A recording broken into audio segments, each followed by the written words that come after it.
Sam, do you think that there is a kind of a random dark horse in the SEC after this week? I mean, everybody's big on LSU. Everybody's kind of big on Alabama. There's a lot of new quarterbacks in the league too, so it's hard to kind of tell where people are going to be without seeing those guys play that much so far. Is there like a random dark horse you feel good about in that league?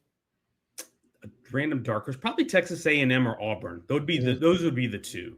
A&M because you saw how close they were to playing for an SEC title game last year. Of course, we know it fell apart at the end, but I really like what they did in upgrading what I thought was their biggest albatross position-wise was wide receiver.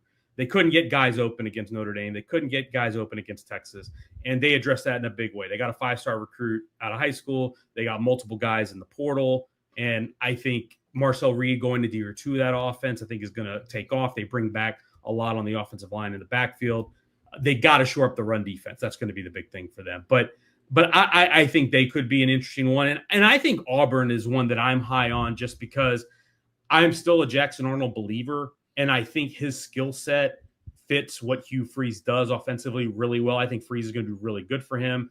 They also went and got some weapons. They got Eric Singleton. Cam Coleman's about to be a sophomore, and I think he's such a dynamic talent receiver. And they still, to me, have a roster that is an SEC roster that can compete. And so I think they could be sneaky interesting, sneaky good this year. Those would be the two that I'm most interested in. One thing,